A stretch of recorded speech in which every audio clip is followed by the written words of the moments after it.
What's up, everybody? Welcome back to the channel. Today we're talking about fundamentals to life. One of the biggest fundamentals to life is the idea of stress. Stress causes change. So in the body, in the human body that you see over there, the muscles respond to stress. If you're lifting weights, you're gonna get sore the next day because your muscle fibers are tearing and then they're gonna regrow to be bigger and stronger so that they can handle more weight the next time you lift weights. The gym is applicable to life. Making $1 billion is cool, is what we are capable of. $1 billion, I know, not a million, not 100,000, not 10,000, $1 billion. Everyone here can make $1 billion. But that's not the most important thing in life. Having 100 women is also not the most important thing in life. Having the best cars is not the most important thing in life. The most important thing in life, I'm gonna give you a second to think about before I tell you the answer. Okay, the most important thing in life is two things: peace of mind. That's the first thing. But the second thing is learning to trust yourself. In life, you're born alone, you die alone, right? So you have this human body, you have this person inside this human body that you get to experience. And we all have these personalities within us that we really don't know, but situations bring these personalities out and they help us discover ourselves. So it's kind of crazy because within us, there's like our own best friend within that we have to discover. In order to learn to trust yourself, you have to impose stress on yourself. In order to impose stress on yourself in a proper way, you have to find your weaknesses. So we all have these different things that cause us to succumb.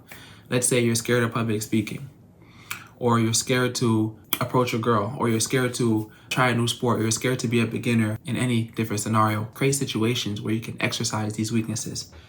An example, let's say you're scared to talk to other people, or you're scared to talk to girls. Maybe you don't go out and approach 10 girls in your class, but maybe you start by, let's say you have an older sister, you start by talking to your older sister's friends, just cordially. When you do that once, you build an inner self-confidence. You reinforce that idea that, oh, maybe I'm better at this than I thought I was. Or let's say you're scared to speak in public. Maybe you just try to start speaking to your family in public, or speaking to your family in the living room. And that's kind of how you go towards the fears. Buffaloes run towards storms. And it sounds counterintuitive, but the analogy is to show you that you have to run towards the storm. You have to run towards the fire, because at the other side of that fire is who you really are meant to be.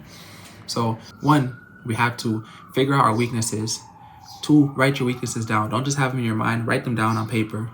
And then three, we have to create little scenarios where we can induce stress, or create situations where we can kind of start to overcome our weaknesses. And all you have to do is really just get 1% better. Beat your weaknesses by 1%. We have to gradually increase the stress, but we have to gradually desensitize ourselves to the stress. It's the same way you lift weights.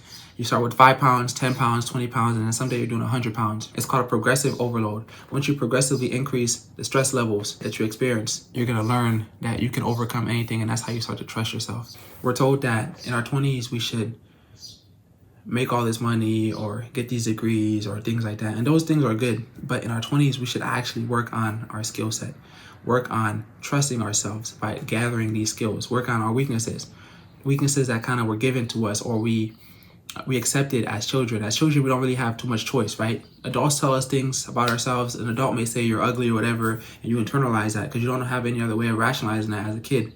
And then that becomes the paradigm that you operate by. That becomes a mental conversation you have with yourself. As an adult, you have to isolate these things and you have to work around them. And people love being around people that trust themselves. I don't know how many people I've met in my life that truly trust themselves, but I want to be that person. I want to be a person that trusts myself in any scenario, in any circumstance or situation. And once I can trust myself, I know that I can attain peace of mind because I'm truly happy with who I am. Man, I know people have therapists and all those different things, but you really can't be your own therapist. You have to train your psychology. You have to go into your mind. You have to sit in silence. You have to figure out your weaknesses. You have to write your weaknesses down. You have to create situations where you can work on your weaknesses in little increments without overloading yourself. You have to progressively increase the stress. And then that's how you start to trust yourself. You know, we all work out in the weight room, make our biceps bigger, make our chest bigger, some of you guys play video games, you play on a game to increase your character, but we never try to increase our mind. We never exercise our mind. Think about what you can do. Take something away from this video, write down some things, write down your weaknesses, and don't tell people your weaknesses. One thing about people is people can't keep shit to themselves. No way. People can't keep anything to themselves. No way. So don't tell people your weaknesses because they're just going to use it against you. Have it in your own mind and get to work. So guys, I know I talked about a lot today. I hope you take something away from this video. My name is Yvonne Yamba. I'm here to help you. I'm here to talk to you because as I'm talking to you, I'm talking to myself. So let's win, y'all. Out.